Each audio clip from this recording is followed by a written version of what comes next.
728페이지 보겠습니다. 자, 도표. 이 도표 여러분 이제 한 90%의 내용을 여러분 걸로 소화하셔야 되는데요. 자, 위원회는 특히 상임위원회, 특별위원회, 전원위원회로 크게 구성되고요. 전원위원회는 여러분들이 미뤄놨다가 시험장 가기 직전에 따로 보시기 바랍니다. 요거는 규율 체계가 완전히 따로 되어 있기 때문에 논리를 잡기 힘들고요. 자, 상임위원회 보시면 일반 상임위원회와 또 정보위원회, 요게 또 특례들이 규정되어 있기 때문에 그 특수한 부분을 봐야 되고, 그 다음 특별위원회는 일반 특별위원회, 그 다음에 예결위, 윤리위, 예상예산특별위원회, 윤리위원회, 다음 인사청문특별위원회, 이렇게 사이즈 나뉘는데요. 자, 일단 설치면에서 보면은 상임위원회는 이미 상임이라는 의미에서 다 상설이죠. 그러나 특별위원회는 비상설도 있고 상설도 있어요. 특별위원회는 특별이라는 의미 자체가 일반적으로는 이제 비상설을 예정하지만, 예결위와 윤리위는 그 이제 기능상 상설로 되어 있어요. 전원위원회는 이제 당연히 비상설이고, 자, 칠판 보겠습니다. 조직 논리 볼게요. 자, 위원회는, 자, 크게 상설위원회와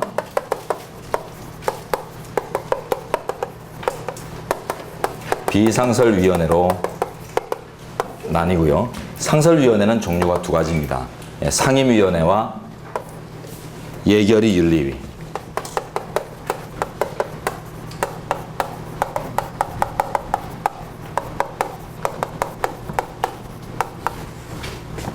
자, 비상설위원회는 기타죠.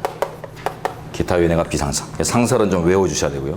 상설위원회는 그 상설이라는 의미가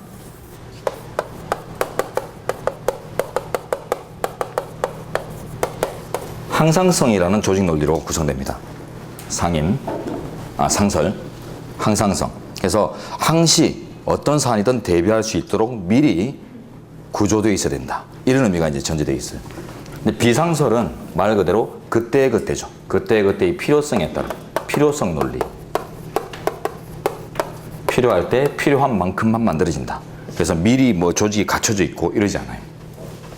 자, 이제 보시면 요 내용들이 주된 것인데요. 상설위원회는 위원의 임기가 법으로 딱 정해져 있습니다. 그리고 위원장은 본회의에서 미리 선출을 해놔요. 위원 임기 법정. 위원장 본회의 선출.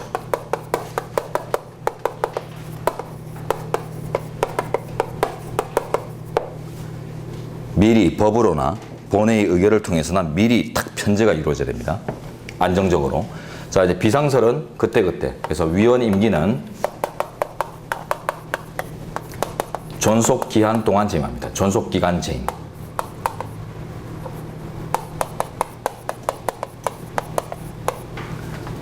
특별위원회를 구성할 때 본회의에서 이제 의결로 특위를 만들거든요. 그때 의결로서 이번 위원회는 한 달, 15일 이렇게 정해지면 그 합의된 바에 따라서 합의된 존속기간 동안만 재임하게 돼 있어요. 법으로 정해져 있지 않아요. 그 다음 위원장은 본회의에서 미리 뽑아놓는 게 아니라 그때그때 열리는 특위에서 그때그때 열리는 이제 위원회 안에서 호선을 합니다. 상호 선출. 그래서 위원회 호선. 호선은 상호 선출이란 말에 내부 선출이란 말에 이제 줄임말이고, 그래서 포인트를 잡자면 임기가 법으로 정해지는 것과 그때 이제 합의, 의결로 정해진 존속기간, 본회의 의결로 정해지는 존속기간 동안 재임한다는 거.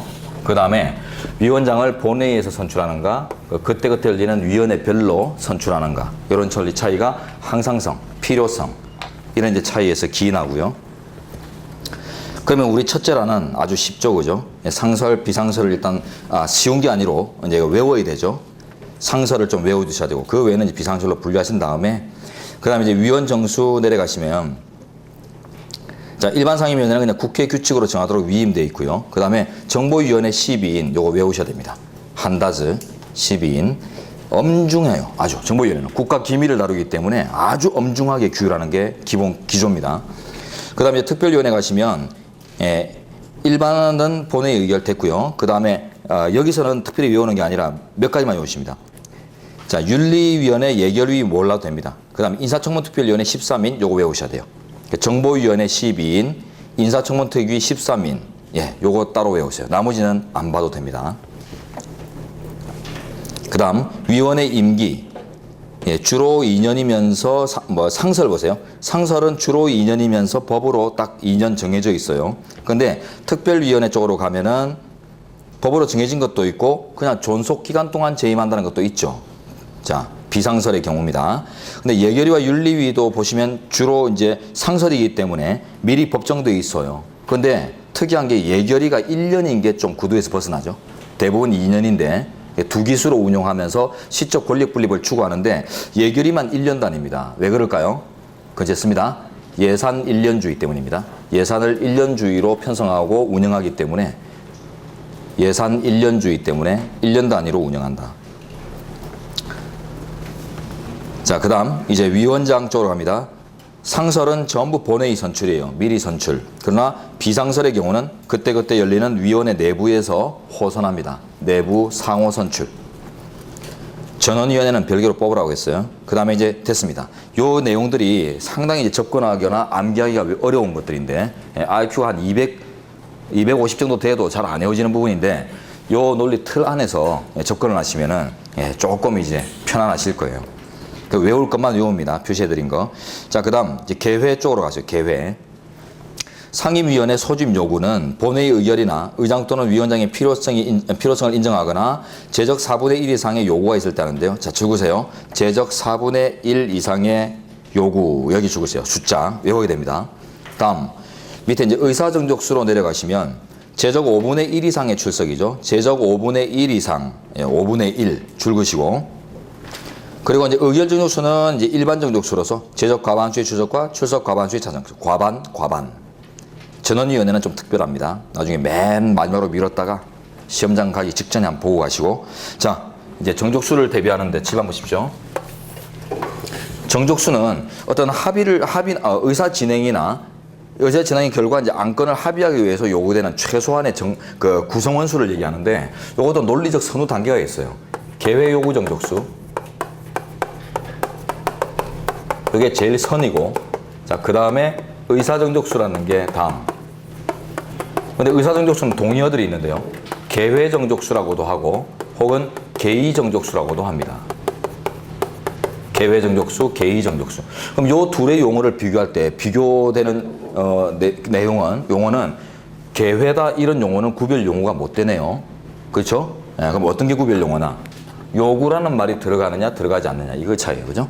최초로 이제 요구할 수 있는 정족수고, 요구 정족수를 갖춰서 이제 요구가 들어왔을 때는 이제 실제 의사를 진행하기 위한 정족수가 적용이 되고, 충분히 이제 의사 정족수를 갖춰서 의사를 진행했다면 뭐 때문에 하느냐?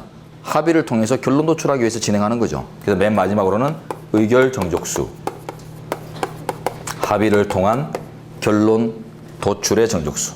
의사 진행의 정족수. 다 이런 의미들입니다. 자, 이게 이제 지방의회와 국회가 차이가 나는데, 지방의회에서의 어떤 의사 절차는 일반적으로 정리하는 게 아니라고 그랬죠. 국회하고 대비해서 이제 필요한 것만 하면 된다고 했는데, 자, 지방의회 전부 3분의 1이에요. 3분의 1, 3분의 1. 지방의회 쪽에서 뭐 나오면서 정족수 묻는데 잘 모르겠다 하면은 주로 3자가 대부분이에요. 3자가 많아요. 3자 많이 들어갑니다. 자, 의결정족수는 일반 대비하시면 이제 과반, 출석에 출석 과반 찬성. 과반. 국회는 4분의 1, 5분의 1, 과반 똑같고, 요 부분을 좀 기억하셔야 돼요. 3분의 1, 4분의 1, 5분의 1. 그래서 개회가 막 무작정 이루어지는 게 아니라 요구 정족수, 제적에 이제 4분의 1 이상의 요구가 있을 때만 개최가 가능하도록 이렇게 하고 있어요. 자, 됐습니다. 이제 돌아가 볼게요. 여기 이제 근간 다 했습니다. 다 했고, 이제 넘치는 내용 위주로, 좀 더 볼 필요 있는 것들 위주로 보는데요. 725페이지로 가십시오. 725페이지는 그럼 판례에 김홍신 의원 사건 나오는데, 자, 주보세요. 이 교섭단체 의미 그 자체이기 때문에 요건 나중에 읽어보세요. 교섭단체 우리 배울 테니까 그거 보시고 나면은 너무 당연한 의미가 됩니다. 726페이지로 가시면요. C. 정보위원회 특례 나오죠. 요거는 별표하시고 안에 내용 다 읽어보세요. 정보위원회 특례는 다 예외 법칙으로 구성되어 있기 때문에 출제가 이제 빈발하는 부분들입니다.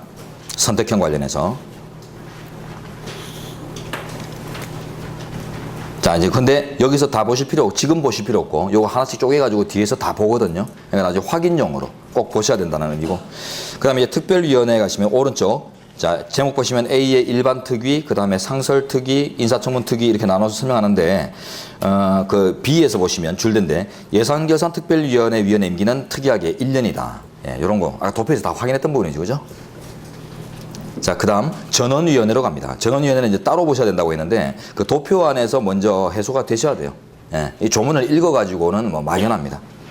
자, 일단 의의부터 내려가시면 국회법 63조의 2 전원위원회란 의원 전원이 구성원이 되어 의안을 심사하는 하나의 위원회를 말합니다. 본회의 아닙니다. 구성원 측면에서는 본회의 구성원 전원이 참여합니다. 하지만은 기능은 위원회 기능을 담당하는 거지 본회의의 표결 기능을 담당하기 위한 것이 아니에요. 위원회의 심의 기능을 담당하기 위한 것이에요. 전원위원회 제도는 이 헌정사 보지 마시고, 자, 다음 페이지 갑니다. 중간쯤 위원회 중심주의의 문제점을 개선하기 위해서 도입된 것이다. 위원회 중심주의의 문제점 뭐였죠? 본회의 형식화. 본회의의 형식화에 대한 대책으로 고안된 제도다. 그래서 아주 핵심 법안, 중요 법안 이런 것들은 위원회 심사를 거치고 왔지만은 이제 본회의로 이관된 단계에서도 한 번 더 다뤄보는 이런 신중성을 위해서 인정되는 제도예요. 자, 운영. 전원위원회는 그 구성원 면에서는 본회의와 일치하지만, 예, 전원이 참여하니까 어디까지나 위원회 기능을 수행하며 본회의 기능, 즉 표결 기능을 대체하는 것이 아니다. 네, 요거 조심하시고요. 오선지로도 다뤄집니다. 전원위원회 심사 대상은 위원회 심사를 거치거나 위원회가 제안한 의안 중 주요 의안에 국한된다. 그럼 특징은요. 일단 주요 의안 다운 표현하세요. 모든 의안이 대상이 아니고 핵심 의안에 한정되어 있고요. 법문헌입니다. 자, 그리고 왼쪽 여백에 하나 더 특징적인 요소를 써보죠. 위원회 심의 절차가 끝난 이후에도 위원회 운영이 가능합니다. 그렇죠? 전원위원회 제도가 있죠. 자, 위원회 심의, 해당 위원회의 심의가 끝난 후에도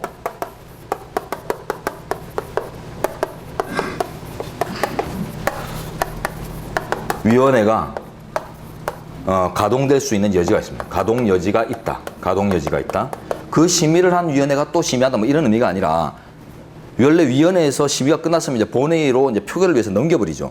근데 그 단계에서도 본회의 표결 단계에서도 위원회 기능이 가동될 수 있다. 두 가지입니다. 첫째, 전원위원회 제도. 둘째, 국회 운영위원회. 국회 운영과 관련된 전반적 사항을 다루죠. 그러니까 본회의든 위원회든 이제 운영 전반을 다룬단 말이에요. 그러니까 본회의 표결 과정에서도 운영위원회만큼은 운영을 합니다. 그래서 이 두 가지가 위원회 심의 후, 즉 본회의 표결 단계, 본회의 표결 단계에서도 가동될 수 있는, 가동되는 위원회예요. 그래서 위원회 심의가 끝나면은 이제 절대로 위원회 기능은 유지되지 않는다. 이런 식으로 하면은 오선지가 돼요. 자, 됐습니다. 그 다음 이제 도표 넘어서 소위원회 가는데요. 소위원회는 오른쪽에 이제 본문 내용 나오지만 다 무시하시면 됩니다. 다 무시하시면 되고 왼쪽 조문에서 보시겠는데 57조 1항 보세요. 위원회는 특정 안건의 심사를 위해서 소위원회, 좀 더 세밀한 위원회를 둘 수 있다. 둘 수 있다가 중요합니다. 두어야 한다가 아니에요. 임의적입니다. 반드시 두어야 되는 건 아니고, 그 다음에 125조의 청원심사 소위원회, 그 다음에 149조의 국회 방송심의 소위원회, 요 두 개는 뭐예요? 둔다라고 돼 있죠. 예, 요 두 개는 필수 소위원회입니다. 필수 소위원회 두 개 빼고는 일반적으로 임의적인 제도예요. 네, 그 정도가 시험 대상이 될 수 있고요. 나머지 다 무시하시고 넘깁니다. 그 다음 오른쪽 가서 이제 연석회의. 소관위원회는 좀 보세요. 다른 위원회와 협의하여 연석회의를 열고 의견을 교환할 수 있다. 그러나 표결은 할 수 없다. 연석회의라는 제목 안에 답이 있는데요. 표결할 수 없다는 답이 이미 들어가 있어요. 연석회의, 회의라는 말이죠. 회의가 뭐죠? 의견을 교환한다는 뜻이에요. 돌린다. 돌릴 회자, 그죠? 의견을 교환한다. 그러니까 의사교환이에요. 쓰세요. 연석회의 그 법 제목에 회의에다가 의사교환이라고 쓰세요. 이 기구 명칭들에 따라서 기능이 완전 달라집니다. 아까 의결기구라는 용어를 쓰게 되면 합의를 통해서 결론, 종국적 결론을 도출할 수 있는 헌법적 권능이 주어지는 기구를 의결기구라고 해요. 심의기구는 심사하고 토의하는 데서 끝나야 되는 기구를 심의기구라고 하고 합의로 결론 도출 못해요. 다음 회의기구는 의사를 교환하는 걸로 끝나게 되지. 예, 요것도 결국 합의로 결론 도출하고 이런 데가 아니에요. 그런 권능은 주어져 있지 않아요. 그렇기 때문에 표결을 할 수 없는 거예요. 자, 본문으로 갑니다. 둘째 줄. 자, 독립위원회가 아니다. 따라서 연석회의는 표결을 할 수 없다. 그러니까 연합회의로서 그냥 회식하는 거다. 이렇게 생각하시면 돼요. 그냥 회식 자리다. 자, 이제 교섭단체. 자, 조문 먼저 읽죠. 국회에 20인 이상의 소속 의원을 가진 정당은 하나의 교섭단체가 된다. 그러나 다른 교섭단체에 속하지 않는 20인 이상의 의원으로 따로 교섭단체를 구성할 수도 있다. 자, 다시 첫째, 20인 외우셔야 되겠죠? 그 다음, 뒤로 와서 하나의 교섭단체, 하나가 중요합니다. 아무리 의원수가 많은 거대 정당이라고 하더라도 딱 하나만 만들 수 있어요. 왜냐하면 이 제도의 속성 때문에 그래요. 원내 행동 통일. 이런 의미의 속성 때문에 하나만 할 수 있고, 뭐 150석을 갖고 있는 거대 정당이다 하더라도 27, 14 해가지고 7개 이렇게 가질 수 있는 게 아니에요. 20인 이상이면 구성할 수 있는데 단 하나만 가집니다. 다음, 그러나 그런 20인 이상의 의석을 단독으로 확보하지 못하는 작은 정당들도 있겠죠. 그에 대한 배려가 들어가 있어요. 소수파 배려. 그래서 다른 교섭단체에 속하지 아니하는 20인 이상의 의원으로 따로 교섭단체를 구성할 수 있다. 그럼 요거 조심하셔야 될 게 새누리당에 150석 정도 있다 칩니다. 그러면 새누리당에서 일부 의원들이 교섭단체 하나 만들었어요. 그러면은 나머지 그 교섭단체에 참여하지 않은 나머지 의원들이 빠져나가지고 다른 어떤 새정치민주연합 이런 데 합쳐가지고 또 교섭단체 만들 수 있을까요? 안 됩니다. 해당 정당은 무조건 하나만 딱 만들면 끝이에요. 해당 정당 소속원들이 서로 갈라져가지고 복수로 못 만듭니다. 그러니까 지금 단서는 뭐냐면 어쨌든 요 참여하는 정당들이 다 단독으로 교섭단체를 못 만드는 정당들이 뭉쳐가지고 이제 하나를 만들 수 있다는 뜻이지, 하나를 만들 수 있는 정당의 소속원들이 또 빠져나가가지고 또 따로 구성할 수 있다는 뜻이 아닙니다. 네, 행동통일, 정당의 행동통일을 위한 것이고, 의사교환의 이제 의사조율의 효율성을 위한 것이기 때문에. 자, 의 내려가세요 이제. 자, 교섭단체란 원칙적으로 국회 일정수 이상의 의석을 가진 정당의 소속 의원들로 구성되는 원내 정당을 말한다. 원내부의 정당. 자, 일정수 이상의 의원으로 의사협의체를 구성한다. 의사협의체 구성. 밑줄. 자체적으로 소속 의원들의 의사를 조정 통합하고 교섭단체 상호 간의 협의를 통해서 국회 운영의 원활을 기하기 위한 제도다. 국회 운영의 원활. 밑줄. 원내 정당으로서 의사협의체를 구성하여 국회 운영의 원활을 기하는 제도다. 이렇게만 이해하시면 되는데요. 자, 무슨 의미인가 하면 이렇게 쉽게 갑니다. 국회 운영의 원활을 기한다. 이 포인트를 두시고 이제 제 말을 들어보세요. 국회의장이 국회 이제 회의를 주재하는 과정에서 299인의 개인 의견들을 다 수렴해 가면서 회의를 진행하다 보면 회의의 신속성이나 효율성이 떨어져요. 그렇기 때문에 교섭단체를 만들어가지고 덩어리를 묶어가지고 소속을 준 다음에 그 교섭단체의 대표의원, 즉 원내대표라고 하죠. 몇 안 되는 원내대표들과 소통하면서 절차를 신속하게 진행하기 위해서 만든 게 교섭단체. 그래서 그 교섭이라는 의미가 첫째 줄의 영어, 그 의미를 갖고 있죠. 의장과 의원들 간의 어떤 교섭의 효율성을 위해서 단체로 묶은 다음에 그 장들과 협의를 한다, 이런 뜻이에요. 그러다 보니까 교섭단체의 장의 어떤 그 요청이나 협조나 이런 것, 협의나 이런 거 있으면 의장이 원칙적으로 거기에 대응하거나 그대로 수용하는 거, 이런 것들이 원칙론적 의미로 받아들여져요. 그래서 김홍신 의원 사건에서 김홍신 의원에 대해서는 교섭단체 대표의원이 딴 데로 좀 보내주세요, 이렇게 요청한 것을 의장이 뭐 별 무리 없이 이렇게 받아들이고 수용한 거, 그건 교섭단체의 제도에 비추어서 타당하다라는 평가를 내리거든요. 나중에 이제 한번 읽어보세요. 그래서 의사 운영의 이제 효율성을 위한 제도다, 이렇게 이해하시고, 그 밑에 이제 나오죠. 이것도 이제 김홍신 의원 사건인데요. 내려가시면 오늘날 교섭단체가 정당 국가에서 의원의 정당 기속을 강화하는 하나의 수단으로 기능한다. 조직으로 묶어가지고, 그죠? 그 교섭단체의 기조 하나를 만들어가지고 그 원내대표와만 교섭한다. 이제 이런 의미로 이제 가다 보니까 이제 정당 기속성을 이렇게 관철하는 이런 의미가 이제 생겨나는 거죠. 그래서 정당 내부에서 이미 결정된 당론을 원내에서 유지한다, 이런 의미를 갖고 있어요. 그 같은 말이 밑에 이제 원내 행동 통일, 다 같은 말입니다. 정당 기속성 강화, 원내 행동 통일. 결국 교섭단체의 조직적 운영 과정에서 정당의 당론이 유지된다는 뜻이에요.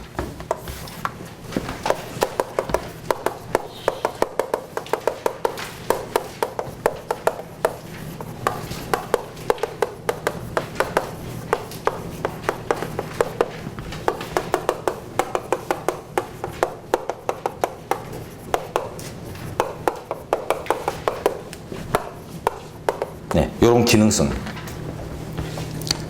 교섭단체 제도를 만들다 보니까 이런 기능이 이제 발견되는 거예요.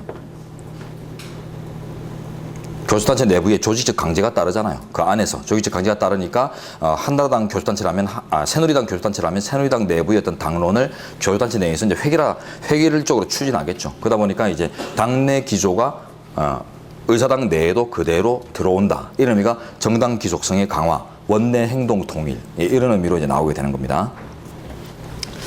자, 그러니까 해당 정당별로 딱 하나만 만드는 것이 속성으로 연결되는 거죠. 여러 개 있으면 또 원내 행동 통일이 안 되잖아요. 자, 다음 페이지. 자, 그래서 이제 줄된데 교섭단체 이제 본질이 나옵니다. 교섭단체 대표위원과 협의하고 그 요청에 국회의장이 응하는 것은 국회 운영에 있어 본질적 요소다. 무슨 말이죠? 교섭단체 제도의 취지 자체다 이 말입니다. 그러니까 웬만하면 애초에 막 글러먹은 소리 아니면은 협조하고 요청을 그냥 순응하고 이런 것들이 제도상 이미 전제되어 있는 요소이기 때문에 김홍신 의원을 좀 잘라주세요. 이런 요청을 큰 문제 없으면은 국회의장이 그냥 받아들인 거. 그 자체가 잘못된 것은 아니다. 제도 취지에 적합하다. 이렇게 판단하는 거예요. 자, 그래서 맨 마지막 두 줄. 자, 청구인 김홍신 의원이 소속된 한나라당 교섭단체 대표의원의 요청을 서면으로 받은 다음 이 사건 사보임 행위를 한 것으로서 하등의 헌법이나 법률에 위반되는 행위를 한 바가 없다. 교섭단체 운영 취지에 적합한 행위를 했다. 이렇게 합니다. 자, 그 다음에 이번에 구성 이런 거 줄된 부분 확인해 보시고 그 다음에 3번 가면 이제 교섭단체 대표위원 혹은 원내대표라고 합니다. 원내대표. 교섭단체를 원내 정당이라고 칭하죠. 그러다 보니까 이제 그 대표를 또 원내대표 이렇게 표현하는데, 그 정당의 대표와는 전혀 다르죠. 해당 정당의 대표와는 다르고요. 자, 내려가시면 줄된데, 확연한 차이가 줄된데요. 교섭단체의 대표위원은 국회 운영, 요거 아니군요. 네. 둘째 줄 뒤에 보세요. 교섭단체 대표의원은 원내에서 그 교섭단체를 대표하는 의원으로서 반드시 국회의원이어야 하는데 반해서 정당의 대표는 그 정당은 국회 밖에 있죠. 정당의 대표는 그 정당의 당수로서 반드시 국회의원일 필요는 없다. 그리고 그 다음 줄된데 아주 중요합니다. 정보위원회 특례 이런 거하고 막 이제 연결된 내용인데요. 교섭단체 대표위원은 국회 운영위원회와 정보운영위원회의 정보위원회의 당연위원, 자동위원이 됩니다. 자동위원. 국회 운영의 효율성 이런 거 관련되어 있는 제도이기 때문에 그러면서 운영위원회, 당연위원이 되고요. 자, 그 다음에 국회 교섭단체의 정책연구위원 배정. 예, 교섭단체에만 정책연구위원, 즉 싱크탱크라고 하는데요. 싱크탱크. 교섭단체에만 이제 배정을 합니다. 예, 교섭단체를 구성하지 못하면 배정하지 않아요. 그래서 이 군소정당을 너무 무시하는 처사다 하면서 위원을 제기했는데 판례는 합헌으로 보는데요. 자, 줄된데 아래 줄된데 가세요. 국회 입법활동의 활성화와 효율화를 이루기 위해서는 우선적으로 교섭단체의 전문성을 제고시켜야 할 필요가 있다. 그래서 합헌이라고 하는데 이게 무슨 말일까요? 교섭단체를 구성할 정당일수록 국민의 정치의사 형성에 기여도가 높다는 뜻입니다. 써놓으세요. 교섭단체를 구성한 정당일수록 교섭단체를 구성한 정당일수록 국민의 정치의사 형성의 기여도가 높다. 국민의 정치의사 형성의 기여도가 상대적으로 높을 수밖에 없다. 그렇기 때문에 어차피 똑같이 줄 수 있으면 좋은데 그러지 못하다면 기여도의 크기에 따라 기여도가 높은 곳에 우선 배정하는 게 큰 문제는 아니다. 제도의 단계적 개선 과정의 예외 법칙 이런 것들이에요. 국회 운영과 의사 절차 갑니다. 자, 운영 이것도 본문 쪽으로 가보죠. 자, 다음 페이지. 연중 상시 운영 체제. 정기회, 임시회 이런 개념 구분은 여러분이 하실 줄 아니까 됐고요. 그 다음에 소집 요구에 의한 집회에서 그 줄된 부분은 개회 요구 정족수 얘기합니다. 4분의 1. 확인됐고, 나머지는 보지 마세요. 그 다음에 회기제로 내려가서, 자, 회기와 유관되는 이제 그 개념들을 좀 보셔야 되는데, 첫째 줄에 그 입법기 또는 의회기 개념이 나오고, 그 다음, 회기 개념이 나오고, 줄 보시면, 그 다음에 개회, 폐회, 휴회, 이런 또 세부 개념이 나오네요. 자, 집안 보셔야 됩니다.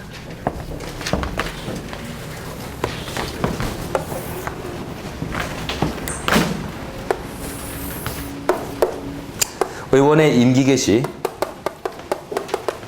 그 다음에 4년 지나면 임기 만료하죠. 임기 종료. 총 4년. 이 4년의 기간을 칭하는 개념이 입법기예요. 혹은 의회기라고 하는데요. 그 요 안에 이제 세부 개념으로서 이제 들어가 있는 게 회기 개념이에요. 실제 이제 활동하는 기간 개념, 회기. 회기는 많죠. 정기회도 있고 임시회도 있고, 임시회는 말 그대로 계속 이루어지는 거니까 수가 정해지는 게 아니니까 그 중에서 이제 2개 정도를 이렇게 대별해 보는데요. 회기. 회기와 관련해서 또 논의되는 것들이 일단 먼저 일사부재의 원칙이 원칙상 존재합니다. 일사부재의 원칙은 한 회기 내의 원칙이에요. 회기와 회기 간에는 관계하지 않습니다. 그래서 나중에 종을 보실 텐데 한 번 부결된 안건은 같은 회기 중에는 다시 발의하지 못하라고 되어 있는 거예요. 같은 회기, 즉 한 회기 내에서 원칙이에요. 다른 회기에서는 제출해도 됩니다. 다음, 또 회기와 유관된 개념으로서 좀 전에 봤던 개회, 휴회, 폐회 이런 개념이 있는데요. 뭐 이건 너무 당연한 것 같아요. 회기를 열고 닫고 쉬고 하는 건데 이걸 왜 봐야 되냐면 자, 이 휴회, 요 개념 파요. 휴회 중인 경우는 회기 중입니까 아닙니까? 우리 그림상 휴회는 회기 중이죠. 회기 안에 들어가 있죠. 회기 중 개념이에요. 그래서 나중에 국회의원의 불체포 특권 할 때 휴회 중에는 불체포 특권의 요건이 회기 중 요건이 있거든요. 회기 중에 체포되지 않는다는 특권인데 그러면 휴회 중인 경우는 회기 중인 거 아닌가? 그런 논의가 나와요. 그때 휴회도 회기 중이기 때문에 불체포 특권을 여전히 누린다라는 개념이 나와요. 그래서 이게 불체포 특권 관련해서 중요한 해석론이고요.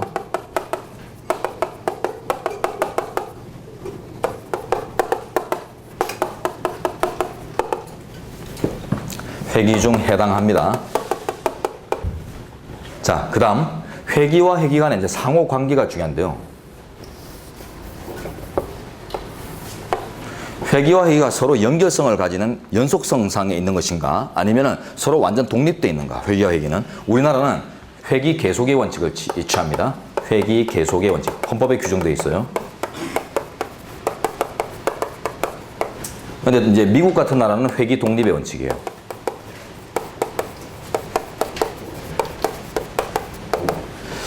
회기와 회기는 계속된다. 예. 이게 결국 어떤 논리를 도출하냐면 국회의 동일성 기준을 어떤 기간 개념으로 잡을 수 있는가의 차이예요. 자, 회기와 회기는 연결된다. 이 논리는 입법기 내에서는 구분이 없다. 이 말이죠. 하나의 입법기 내에서는 각 회기는 구별이 없다. 연속되어 있다. 다른 말로 하면 국회의 동일성 기준은 회기가 각 회기가 아니라 입법기라는 거예요.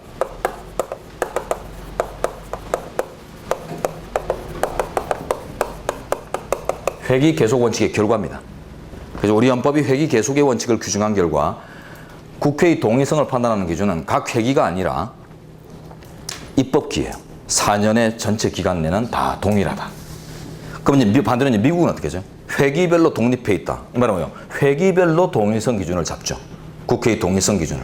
그래서 미국 같은 나라는 회기별로 별개의 국회로 봅니다.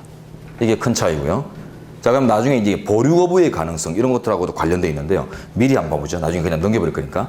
지금 이 전 회기 내에서 의안이 마련됐어요. 의회에서 이제 의결됐어요. 그래서 이 법안이 정부로 넘어왔습니다. 공포하라 하면서 의안이 넘어왔어요. 법률안이라고 할까요? 네. 법률안이 넘어왔는데 정부 입장에서 이걸 거부해야 될 것 같아요. 집행이 곤란합니다. 그래서 거부권 행사하고 싶은데 거부권 행사할 단계에는 지금 회기가 끝났어요. 전 회기가 끝났어요. 문 닫았어요.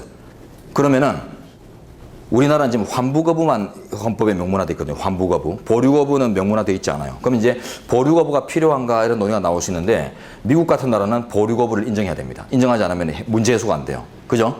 전 회기와 후 회기가 연속성이 없는 결과, 독립되어 있는 결과 전 회기에서 마감되지 않은 문제를 다음 회기에서 못 다뤄요. 지금 못하기 때문에 정부, 즉 대통령은 자기 수중의 법안을 그대로 간직한 채로 거부권을 행사할 수 있는 제도, 포켓 배토를 인정해야 돼요. 안 그러면 이제 해소가 안 되니까요. 그러나 우리나라는 어때요? 우리나라는 회기가 계속돼요. 회기가 연속됩니다. 그러니까 어때요? 전 회기에서 못 다룬 거는 다음 회기에서 또 다룰 수 있어요. 그렇기 때문에 우리나라는 바로 일로 환부하면 돼요. 환부 거부 가능해요.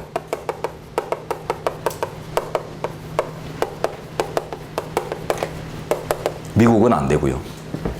그래서 우리나라에서는 보류고비의 필요성이 없다. 이런 결론이 다수설적 결론으로 존재하는 것입니다. 그 이상은 아실 필요 없고요. 보류고비에 대해서는 우리나라에서 별 필요가 없다. 이것만 인식하시면 돼요. 자, 이제 들어가시면 첫 줄 읽어보세요. 읽어보시고 나로 가죠. 나. 회기의 일수에서 줄된데 정기회 100일, 임시회 30일을 초과하면 안 됩니다. 외우셔야 돼요. 그러나 아래줄 보세요. 국회의 연간 총회기 일수 제한 규정은 또 없어요. 우리나라에. 그 결과 우리 페이지 맨 위에 1번 제목 연중 상시 운영 체제로 가동됩니다. 자, 그래서 다시 이제 내려오시면 나의 그 마지막 줄 현행 헌법은 이러한 제한, 즉 연간 총회기 일수의 제한이 없다. 그 밑에 씁니다. 제한을 두고 있지 않다는 거 의미. 연중 상시 운영 체제의 도입. 1년 내내 항시 운영되는 체제를 도입한 결과가 총회기 일수를 제한할 필요가 없는 거죠. 제한하면 그 상시 운영과는 배치되니까요. 그렇지만 정기회는 100일 넘기면 안 되고요. 100일쯤 되면 문 닫고 그 다음날 또 바로 열면 정기회는 그렇죠. 임시회 같은 경우는 이제 30일 초과하면 안 되는데 30일을 초과하지 않는 범위내에서 닫았다. 다음날 열었다. 이렇게 하면서 계속 1년 내도록 열어놓을 수 있어요. 자, 그 다음 로마자 2번 국회의 의사 절차에 관한 원칙. 자, 오른쪽 줄된 데 보시면 헌법이 직접 규정하고 있는 것. 시험 대상이죠. 다수결의 원칙, 공개의 원칙, 계속의 원칙입니다. 회의 계속 원칙. 자, 두 문자 처리하죠. 다수결의 다, 의사 공개의 공, 회기 계속의 개. 그래서 다 공개 이렇게 외웁니다. 헌법은 다 공개함을 원칙으로 한다. 이런 식으로. 그러면 대표적으로 이제 일사부재의 원칙. 이게 많이 나오는데 일사부재의 원칙은 여기 없죠. 국회법상의 원칙입니다. 그래서 헌법 개정이 아니라 법률 개정만으로도 충분히 바꿀 수 있어요. 자, 2번. 이런 것들이 헌법에 직접 규정이 있냐 없냐 이런 것들이 주요 출제 대상이 되는 이유가 헌법 개정 논의의 외전이기 때문에요. 그죠? 헌법 개정 논의와 관련해서 이게 헌법 개정이 필수인가 아닌가 이런 것들을 논하는 것이기 때문에 상당히 중요한 지점들이 있죠. 2번 이제 다수결의 원칙. 밑에 이제 본문으로 바로 갑니다. 양가로 1번 의사정족수, 2번 의결정족수. 의사정족수 개념 정도만 볼게요. 의사정족수란 의사의 진행, 즉 회의의 성립과 존속에 필요한 최소한의 출석 의원수를 말한다. 자, 성립과 존속 따옴표 하세요. 최초 성립 과정에만 준수되어야 되는 것이 아니라 계속적으로 유지되기 위해서도 필요합니다. 그래서 회의를 진행하는 과도에서 이 의사정족수 5분의 1을 못 갖추게 되면 멈춰야 되는 게 원칙입니다. 회의를 진행하면 안 되는 게 원칙인데 다만 또 예외가 있어요. 내려가서 아래 두 줄입니다. 본회의 개의 후에는 교섭단체 대표위원이 의사정족수의 충족을 특별히 요청하는 경우 외에는 회의를 계속할 수 있도록 규정하고 있다. 그래서 대표위원들이 딴지를 걸지 않으면 계속 진행할 수 있습니다. 왜? 국회 운영의 효율성 때문에. 국회 운영의 효율성. 의사정족수의 개념 자체는 존속을 위해서도 필요한 것인데 국회 회의 운영의 이제 효율성을 위해서는 이제 이런 예외도 둘 필요가 있다. 이런 뜻이에요. 자, 의견정족수는 일반 보시고 다음 페이지 가서 결정권 없다는 내용이 두 줄 나옵니다. 캐스팅 보트 앞에서 확인했고요. 그다음 나의 이제 특별의견정족수 나오는데 이거 보시면은 이제 잘 나가다 또 헌법 안 할란다 또 소리 나오죠. 도표 무시해야 됩니다. 무시해도 지우세요. 나 제목에다가 슬러시를 과감하게 기분 좋게 넣으신 다음에 그럼 어떻게 하느냐? 제가 일러드립니다. 개별의 유명한 제도별로 해가지고 이 정족수는 따로 외워야 된다 하면서 제가 일러드리니까 그것들만 중심적으로 보시기 바랍니다. 이거까지 다 하려고 해가지고는 뭐 안 돼요. 자, 3번 의사공개의 원칙. 책임 정치다. 이런 것들을 위해서 이제 의사가 공개될 것이 필요하겠죠. 자유위임의 통제다. 여러 가지 이런 측면에서. 정보위원회 특례 같은 거, 국회법, 이런 것들 좀 보셔야 될 필요가 있겠지만, 헌법 조항이 제일 중요합니다. 50조 1항 보세요. 국회의회는 공개한다. 다만, 출석 의원 과반수의 찬성이 있거나, 의장이 국가의 안보를 위해서 필요하다고 인정할 때는 공개하지 아니할 수 있다. 국가의 안전보장 따옴표 하세요. 국가의 안전보장. 앞조건은 외우지 마시고요. 정족수 이런 거 일반적으로 제가 외우라 하는 거 아니면 안 외웁니다. 참 편하죠. 무조건 믿으셔야 돼요. 국가안전보장은 외워주셔야 돼요. 왜? 밑에 씁니다. 공공복리나 질서 유지를 위한 예외는 없습니다. 그게 5선지로 많이 다루죠. 공공복리, 질서 유지 X. 37조 2항과 좀 유사한 측면에서 5선지를 만드는데 공개 원칙은 자유위임의 통제로서 가장 근간이 되는 본질적 국회 운영의 본질적인 요소이기 때문에 그 예외적 요소가 아주 엄격해요. 그래서 국가 안보와 직결되는 정도 아니면 함부로 비공개 못하도록 이렇게 설정된 중요한 의미가 있기 때문에 그런 식으로 아주 주요하게 물어봅니다. 자, 그 다음 법은 됐습니다. 헌법이 중요하고요. 자, 오른쪽 가서 자, 그 판례 관련된 본문 정들이 나오는데 그 논술 쟁점 정도, 기출 부위 정도만 나중에 확인해 보시고 나머지 넘기겠습니다. 자, 다음 페이지 판례. 두 번째 판례 볼게요. 국회 회의의 비공개와 방청제한 사례. 국회 예산결산특별위원회 개수조정 소위원회에 대해서는 비공개로 하고 국정감사 활동이 이루어지고 있는 상임위원회에 대해서는 방청을 제한한 것이, 방청을 이제 일반에는 허용하는데 특정 집단에 대해서만 들어오지 못하게 했어요. 국감 모니터 요원이라고 하는데요. 자, 이거에 의사공개에 반하는가? 자, 1번이 개수조정소위원회 문제고 아예 이거는 비공개. 아예 비공개인데도 합헌이에요. 완전히 차단해도 합헌입니다. 왜? 개수조정소위원회의 기능성 내지는 속성 때문인데요. 예산결산위원회 안에 또 개수조정을 한다. 뭘까요? 동계산을 엄밀하게 하는데요. 그런데 자, 예산결산특별위원회 개수조정소위원회 그 첫 줄 근처 아무 데나 씁니다. 첨예한 이해충돌 사안, 첨예한 이해충돌 사안을 취급해요.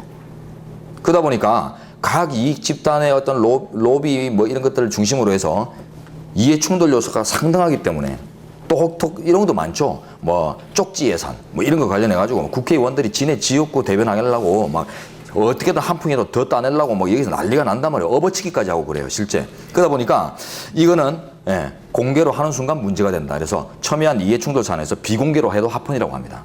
자, 다음 2번은 이제 좀 아셔야 되는데요. 여기에 이제 어떤 요분이 시사성이 있는 부분이에요. 그 옛날에 그 시민단체들의 공천 낙천 운동 이런 것들 벌어졌던 때 있죠. 그때 이 공천 낙천 운동을 유발했던 하나의 이제 계기가 됐던 사건이에요. 국감 모니터 연대라고 하는 시민연대가 있었는데 그 시민단체의 그 모니터 요원들이 국감장에 들어갑니다. 방청인자기로 들어가 가지고는 그때 이제 워스트 의원과 베스트 의원을 선정해요. 베스트 의원, 워스트 의원 알죠? 그래가지고 뭐 YTN의 돌발 영상 이런 거 나오는 것처럼 워스트 베스트를 뽑은 다음에 그걸 선정 발표합니다. 대국민 발표를. 베스트 뽑히면 좋겠지만 워스트 뽑히는 순간 끝장이죠. 그렇기 때문에 의원들이 말을 자제하는 거예요. 그 소신 발언을 못하고 눈치를 보고 좋은 말만 하고 이러다니까 일이 안 되죠. 그래서 문제가 됐었는데 그래가지고 이제 제안을 했어요. 국감 모니터 요원들만 들어오지 말아라 이렇게 됐는데 이에 대해서 우리 판례는 모니터 요원들의 그 모니터 전문성이 아직 확보가 안 돼 있는 상황이기 때문에 그 제안해도 괜찮다. 의원들의 자유위임적 활동이 너무 위축된다 이렇게 봐서 합헌으로 봤어요. 자, 그래서 내려가시면 첫 줄 뒤에 보세요. 그 공정성 등에 대한 검증 절차가 없었고 시민연대에 대해서 모니터 요원들의 전문성이 부족하며 평가의 언론 공표로 의원들의 정책 평가 내지 명예에 대한 심각한 훼손이 우려가 있어 자유위임의 본질에 반할 수 있다. 그래서 합당하다라고 했습니다. 그런데 요것 때문에 시민들이 더 열받았죠. 더 열받아가지고 이제 그 시민 낙천 운동으로까지 막 발전하는데 지지표를 보내고 막 이랬어요. 자, 그 다음 회기 계속의 원칙. 조문모죠. 국회에 제출된 법률안 기타 의안은 회기 중에 의결되지 못한 이유로 폐기되지 아니한다. 회기 중에 의결되지 못했다. 즉 전 회기에서 마감 못했더라도 폐기 안 된다. 무슨 말이죠? 다음 회기에서 다룰 수 있다. 회기 계속의 원칙입니다. 그러나 다만 국회의원의 임기가 만료된 때에는 그러하지 않다. 임기가 만료되면 끝난다. 이 뭐죠? 임기 만료. 다른 말로 하면요. 입법기죠. 입법기 내지는 의회기가 종료되면은 그때는 계속되지 않는다. 왜죠? 국회의 동일성이 없어졌기 때문에. 그래서 다음 국회에서 다룰 수 없다는 뜻입니다. 여러분들이 뭐 18대 국회, 19대 국회 막 이런 표현들 쓰죠? 숫자 붙여가지고. 그게 이제 저 입법기를 기준으로 하는 표현들이에요. 자, 그 다음. 그 밑에 회기 독립의 원칙과 이제 계속의 원칙을 설명하고 있는데, 여러분들이 좀 읽어보시기 바랍니다. 자, 오른쪽 5번. 일사부재의 원칙. 92조 조문요. 요거는 잘 외워야 돼요. 부결된 안건을 대상으로 합니다. 가결된 걸 대상으로 하잖아요. 부결, 다운표. 그 다음에 같은 회기 중에 재심의 못합니다. 자, 같은 다운표. 부결된 안건을 같은 회기 중에 다루지 못한다. 그래서 한 회기 내의 원칙으로서 다음 회기에서는 다룰 수 있도록 되어 있어요. 그러면 이런 제도가 왜 마련되어 있는가? 내가 지금 일사부재의의 원칙이란 의회에서 한번 부결된 안건은 같은 회기 중에 다시 발의하거나 제출되지 못한다는 원칙을 말하는데, 이는 회의의 원활한 운영을 위한 것으로 특히 소수파에 의한 의사방해를 배제하려는 취지가 있다. 소수파의 의사방해 배제. 뭔 말일까요? 한번 부결됐어요. 부결됐다는 말은 뭐예요? 소수파가 제안한 안건이란 말이에요. 소수파 안건. 자, 근데 그게 같은 회기 중에 또 발의가 가능하다면, 발의한다면 어떤 문제가 있을까요? 어차피 그 짧은 회기 내에서 30일을 초과할 수 없는 그 짧은 임시회 회기 내에서 다수파의 기조가 바뀔까요? 갑자기 일어나니까 우리가 그게 잘못했다, 이런 판단이 나올 리가 없죠. 그러니까 그 짧은 기간 내에 그 의지가 바뀔 리가 없기 때문에 결국 이 소수파가 계속 의안을 발의할 수 있다는, 재발의할 수 있다는 말은 다른 말로 하면 의사방해로밖에 안 보인다는 뜻이에요. 어차피 또 부결될 걸 알면서도 또 발의하는 것은 결국 의사방해다. 그래서 소수파의 의사방해를 방지하기 위해서, 다른 말로 하면 국회회의의 원활한 운영을 위해서 둔 제도다. 그래서 이제 회기가 달라지면은 기조가 바뀔 수도 있으니까 다른 회기에서 다시 주장하라. 이제 이런 식으로 이제 만들었어요. 그리고 이제 구별하실 개념이 조문 위로 다시 올라가시면 번안이라는 개념이 91조에 나오는데요. 자, 번안, 번복할 번자에 안건할 때 안자입니다. 의안. 그래서 안건을 번복하는데 요거는 한번 가결된 안건을 번복하는 거예요. 그래서 일사부재에서의 그 사유와 완전 정반대예요. 일사부재는 부결된 것을 전제로, 번안은 가결을 전제로 해요. 그래서 이번 내용으로 내려오시면, 자, 내용에서 그 해석론들이 동그라미 1번, 2번 붙어서 나오죠. 요것도 출제 대상이니까 읽어두시기 바랍니다. 그래서 심의 단계가 완전히 달라진다거나 이러면 이제 같은 회기가 아니다. 같은 회기인가 아닌가. 이렇게 이제 파악되는 부분이니까 여러분들이 상식적으로 이제 바라볼 수 있어요. 뭐 외올라 가지 말고 한번 읽어만 두시면 될 것 같아요. 그 다음, 미디어 관련 법안 변칙 처리 나오는데, 요 일사부재까지는 오늘 해야 됩니다. 시간을 조금 더 주세요. 미디어 관련법 변칙 처리에서 지금 판례가 제시되고 있는데 판례로 보지 않고요. 다음 페이지 가시면 제가 논술 쟁점을 따로 정리해 놓은 게 있어요. 요걸로 보는 게 이해가 더 잘 됩니다. 자, 우리 헌법 49조에 가면 첫 줄, 49조 국회법 54조에 가면은 제적의원 과반수의 출석과 출석의원 과반수의 찬성으로 의결한다라고 해서 일반 의결 정족수가 규정되어 있는데요. 자, 과반의 출석과 과반의 찬성. 여기 이제 두 덩어리로 나눠지죠. 출석에 관련된 수와 찬성에 관련된 수로 단위가 두 개로 나눠졌죠. 그럼 이들 간의 관계가 어떻게 되는가, 이게 중요합니다. 지금 이 사건이 어떤 사건이냐면 사건개요 가보죠. 전 페이지 사건개요.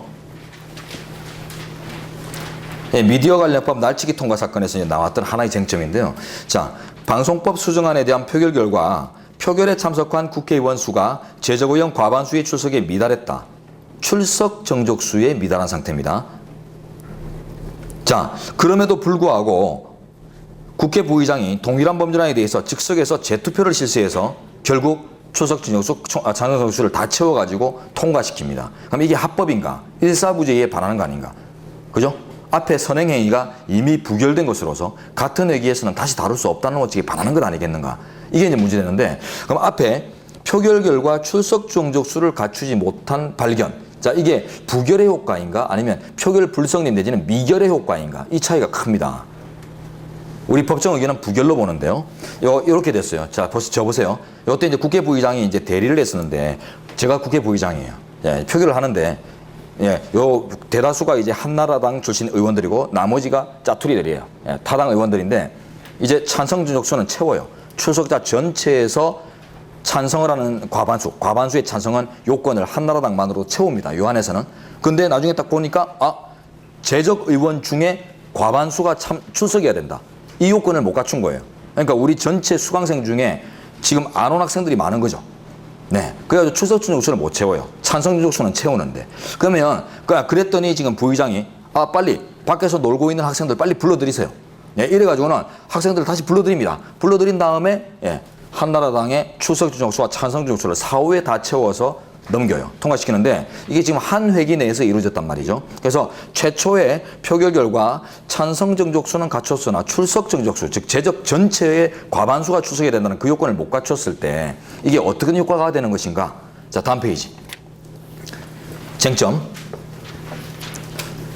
둘째 줄입니다. 표결 결과 제적의원 과반수의 출석수에 미달한 의결의 법적 효과가 문제된다. 이에 대해서는 제적의원 과반수의 출석 요건을 찬성 정족수와 마찬가지로 다수결 원칙을 선언한 의결 방법 규정으로 파악해서 부결로 보는 견해와 제적의원 과반수 출석의 요건을 의결의 유효한 성립을 위한 전제 요건인 의결 능력 규정으로 봐서, 자, 키워드는 자, 위에 부결로 보는 견해는 의결 방법 규정, 다 같은 의결 방법 규정 밑줄, 다 같은 의결 방법 규정으로서 서로 단계를 갖고 있지 않다.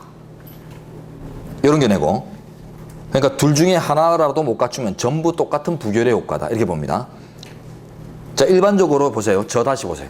일반적으로 제적 과반수의 출석 요건은 갖추었는데 이제 뭐 투표를 내보니까 찬성 정족수를 이 중에서 과반을 못 넘겼다. 그러면 어떤 효과 나와요? 부결이라는 효과가 바로 나오죠. 일반적인 부결이 출석 정족수는 갖추고 찬성 정족수 못 갖춘 게 일반적으로 부결이에요. 근데 이건 이제 다 같은 의결 방법 규정으로서 병렬적인 규정으로서 단계를 갖고 있지 않다. 이런 식으로 접근하면요. 둘 중에 하나라도 못 갖추면 그 효과는 언제나 똑같은 것이다. 이렇게 나온 거예요. 그래서 찬성 정족수만 못 갖춘 경우나 출석 정족수만 못 갖춘 경우나 다 같이 전부를 못 갖추면 다 부결이다. 이런 효과로 이제 나와요. 근데 이제 2번 의결 능력 규정으로 보는 게네. 그게 죽으세요. 의결 능력 규정. US 다섯째 줄. 자, 이거는 찬성 정족수의 구별을 위한 이제 전제 조건으로 파악하죠. 그렇기 때문에 이거는 이 이제 출석 정족수를 못 갖추게 되면 찬성 정족수를 못 갖춘 것과는 효과가 완전히 다른 걸로 봐요. 그죠? 단계가 다르기 때문에 단계별 효과도 차이가 난다. 그래서 이거는 부결이 아니라 애초에 표결 불성립 내지는 미결이다. 이렇게 해요. 미결. 표결이 없는 것. 이런 식으로. 그러면 표결이 없는 걸로 효과를 본다면은 재차 투표 실시한 게 어떻게 돼요? 재차 투표 실시한 게 최초의 투표가 되는 거죠. 그렇기 때문에 이거는 한 번 더 했다. 재투표했다라는 효과가 나오잖아요. 그래서 일사부재에 반하지 않습니다. 자, 그래서 내려가시면 현재는 헌법은 의결을 위한 출석 정족수와 찬성 정족수를 병렬적으로 규정하고 있다. 병렬적 규정 죽으세요. 병렬적으로 규정. 단계를 구분하지 않는다는 뜻입니다. 성립 조건, 그 다음 조건, 이런 식으로 단계를 나누고 있지 않다. 병렬적으로 규정하고 있다. 따라서 표결이 종료되어 제적 과반수의 출석에 미달했다는 결과가 확인된 이상 출석 의원 과반수의 찬성에 미달한 경우와 마찬가지로 둘 중의 요건이 병렬적으로 요구되는 바, 둘 중에 하나의 요건을 못 갖췄다면 그게 어떤 거든 효과는 똑같다. 이 뜻입니다. 그래서 출석 의원 과반수의 찬성, 즉 찬성 정족수에 미달한 경우와 마찬가지로 국회의 의사는 부결로 확정됐다고 봐야 한다. 생각건대, 자, 이거 지지하시면 됩니다. 법정 의견. 생각건대 헌법과 국회법은 제적의원 과반수의 추적과 출석의원 과반수의 찬성이라는 요건의 의미나 효력을 구분하고 있지 않으며, 아까 병렬적으로 규정하고 있다. 요걸 이제 좀 우회적으로 얘기하고 있는 거죠. 그러며 국회의원은 회의에 출석하지 않는 방법으로도 반대 의사를 표시할 수 있다. 이 말은 뭐죠? 출석해서 반대표를 던지는 방법도 있고 아예 안 나가는 방법도 있기 때문에 결국은 별개로 구분할 필요가 없다. 출석을 안 한 것과 출석은 했지만 찬성을 안 한 것이 같을 수 있다는 거예요. 그렇기 때문에 결국 부결로 보는 견해가 타당하다. 병렬 규정으로 보자. 단계별 적용 규정으로 보지 말고. 자, 됐습니다. 이렇게 해서 우리 법정 의견도 이제 이 사안을 동일 회기 내에서 재차 투표했기 때문에 이제 부결된 걸 다시 한 걸로서 일사부재의 정면으로 배치된다고 의견 결정했어요. 자, 3번. 이제 번안과 일사부재의 원칙이 나오는데요. 번안 개념이 다른 것만 아시면 됩니다. 자, 둘째 줄 가시면 가결된 의안을 번복하여 무효라는 것이다. 가결된 의안 줄 그어놓으세요. 네, 요 정도만 구별하시면 되겠고, 그래서 일사부재의 어떤 사유와는 전혀 다르기 때문에 아래 줄인데 번안에는 일사부재의 원칙이 적용될 수 없다. 그죠? 적용 국면이 다르니까.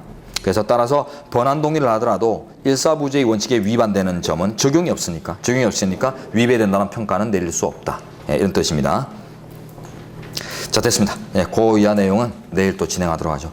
그리고 일요일 날 보강을 잡았어요, 여러분. 일요일 저녁 6시 반. 예, 6시 반. 왜요?